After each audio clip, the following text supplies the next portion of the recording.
What up? I'm going to get some cold calling in. A little bit. I gotta go grab the. Oh wow! I gotta go grab the laundry right now. Well, you can wait. Let me just turn my alarm off before it goes off.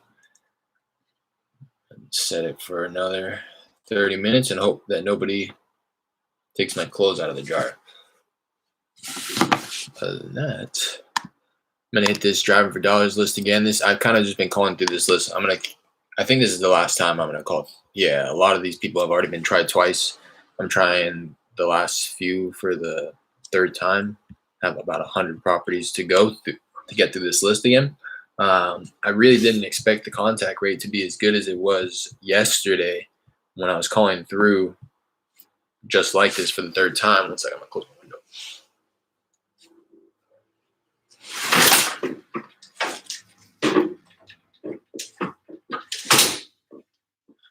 But it seemed like every time I went to go say something about the contact rate dropping off, somebody picked up the phone. So we'll see with this one. I kind of anticipate the contact rate dropping off when I'm calling through for the second, third time. But I guess you never know. You are now logged into. Sure, time of day has a lot to do with it. It really is all about timing. I'm finding. I'm trying my best not to jump to conclusions or assumptions, and just kind of imagine that if they don't pick up, I'm catching them at a bad time or anything like that. If a lead stops answering me, I'm just gonna assume that I'm catching them at a bad time and keep calling, keep trying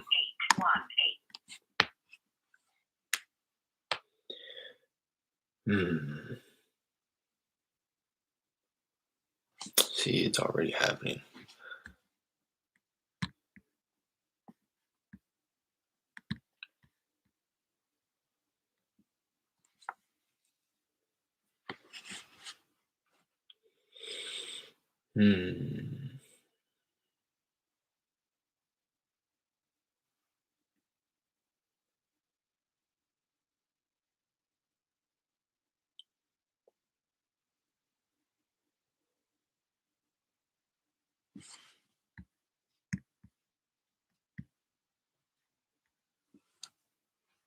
Oh. Hi, I'm sorry. Do I have Mr. Muniz? Oh, I'm sorry. I think I've dialed the wrong number here.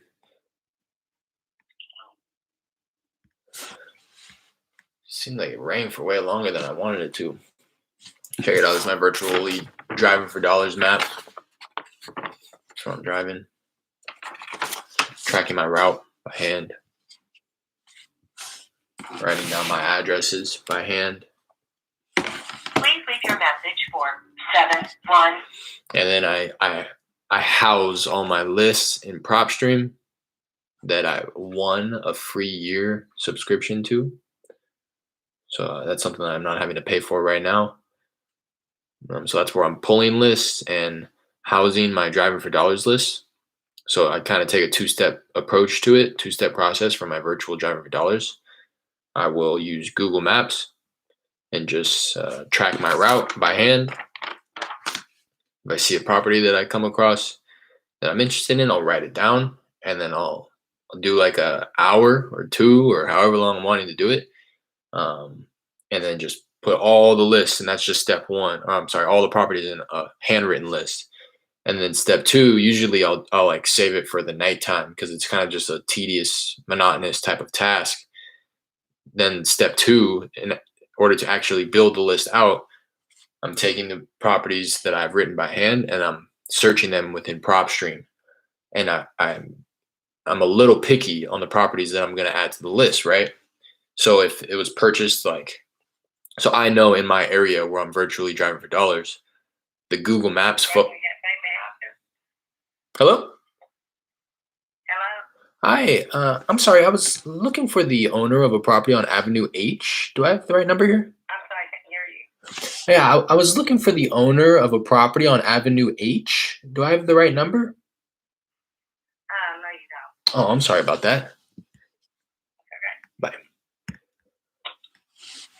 I know in my area, the Google Maps photo was taken around 2018, 2019. So if I see that the length of ownership in PropStream when I'm on step 2 is like 3 years or less, I don't bother adding it because I can safely assume that somebody has already bought it and rehabbed it, or bought it and done whatever with it, But you know, not to say that these people aren't just like buying it as an investment and waiting for somebody else to come along and pay them more money for what they bought it for. That may be the case, but I don't think it's worth adding it to my list to find out. Because again, I'm on a tight budget. So I'm just the step 2 in my process to actually build out the list. That's my opportunity to become picky and say, length of ownership. Another one is linked properties. So I'm able to see how many other properties they own aside from this one. If they own 4 or 5 properties, depending on what type of properties they are, or more, then I typically won't add them. And only being because they likely have the financial means to make any necessary repairs, or have the resources, if they have a lot of other real estate. But if they seem like they're active, and this is a kind of a little side note, then I'm keeping an Excel sheet where I'm keeping track of all of the cash buyers that I come across. So I can see, oh, they purchased it cash 1 year ago, and they have 9 properties, and they've purchased 3 of these properties within the last 6 months.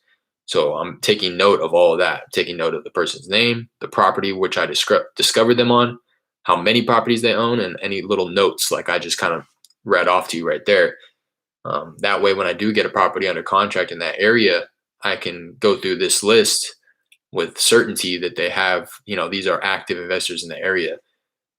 So it's kind of like the flip side to a driving for dollars list, right? Because just like some of these driving for dollars properties may not be popping up on other people's lists, these cash buyers probably aren't popping up on those cash buyer lists either. A majority of them probably are if they recorded the cash transaction, but you get what I'm saying. It's kind of a unique custom list that I'm building out in terms of cash buyers in the area as well. So I'm just trying my best to become as intimate as possible with the area that I'm farming. So yeah, and then that's my process. And then I'll have the list housed in PropStream. Once I've gone through all of the handwritten ones and added them to a list, then I will kind of label the list, driving for dollars. And then when I want to go to skip trace these properties, I'll export it from PropStream, import it to batch skip tracing is what I use. Skip trace them, export it from batch skip tracing, and import it into my dialer. And I use Mojo Dialer, mojosells.com. And that's how I'll do it. And then once I export it from PropStream, I'll then move all of those properties to a new list. And that list is just labeled exported.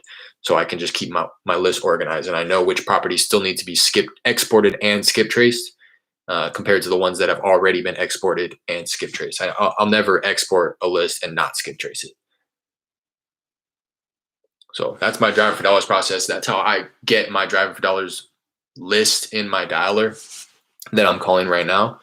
And that property that I just got under contract, got that agreement signed yesterday, was in fact the driving for dollars lead, which is pretty reassuring, to be honest. You could tell. I mean, this isn't the first area I've farmed. I might even have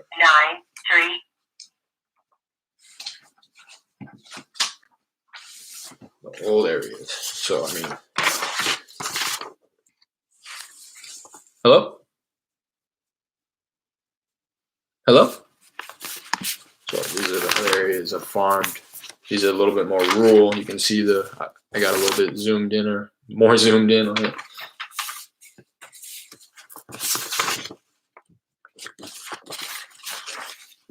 And then I came across this area, this most recent one, where I really found that this area was something worth sticking around in, and it's a little bit more closer to the inner city. Like you can tell, these ones are rural and much more spread out. But that one right there, that's a good area. I've stuck to that one. I've been in this area for like a month or two. And like I was saying, pretty reassuring. I actually did get another this is the second contract that I've gotten signed from this area driving for dollars. The first one ended up falling through. He kind of just told some white lies in terms of the condition of his property. He didn't even really lie. It was I'm taking responsibility. It was on me to really vet out. And I took some picture. He had listed it. It was an absentee owned property. He was renting it out. So he had he had previously listed this property on MLS to rent for rent. So there was some pictures in there that were like 2 years old. And I kind of just took it at face value, and there were some other odd things going on with that property, but that one ended up falling through. But it was reassuring. That one was most reassuring because it all happened within like a week. Like I dialed, man, I'm getting no contacts right now. I drove for dollars in the area, added them to the list, did that whole process, threw it in the dialer, dialed, got a contact through him within like 2 days, I think. And then right off the cold call, set up another call to close him, and then closed him on the second call. But again, it was just way too high because we ended up going out there, sending it. Hello? Hey, Gary. I'm sorry, I'm looking for the owner of a property on Avenue E. Do I have the right number here? That's already been taken care of, sir. Oh, okay. Okay. Completely understand. While I have you, would you happen to have any other property you might consider selling at the moment? No. Okay. Well, I appreciate you taking the call. Already been taken care of. All right. Have a good one. Uh-huh.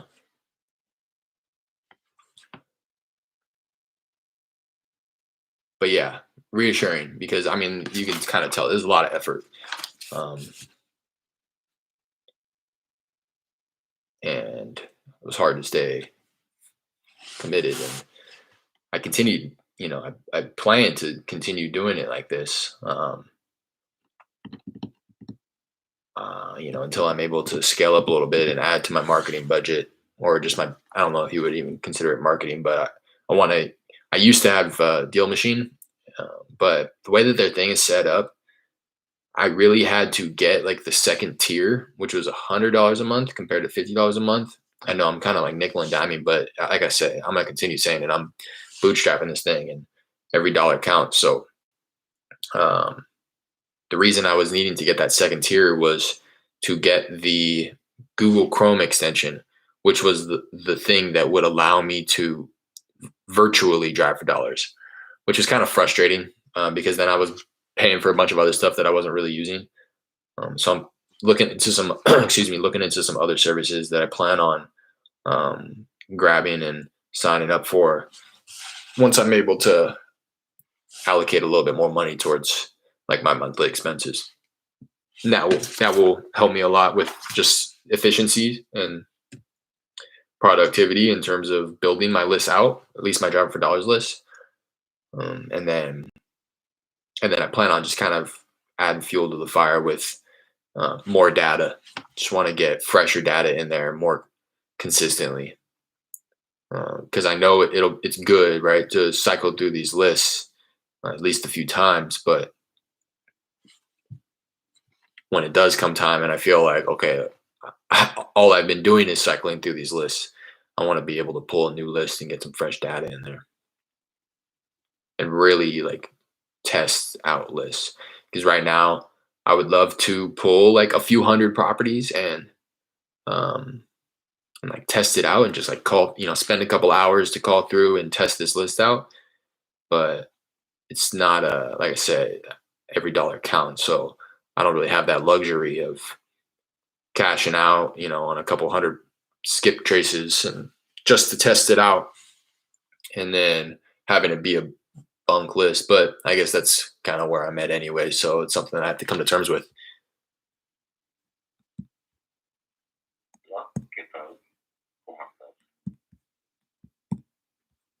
Mm-hmm.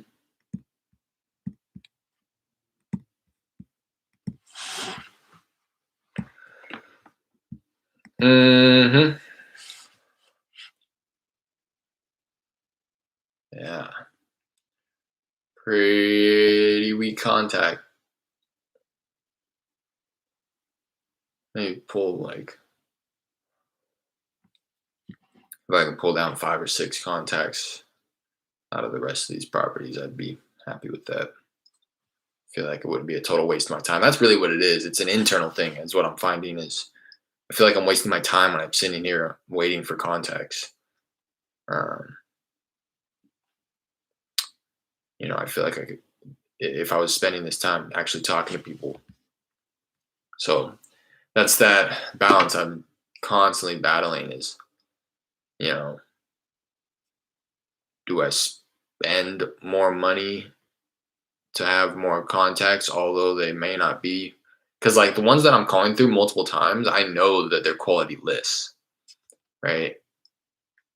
So do I spend more money on a list or spend more money on skip tracing in general to test out new lists?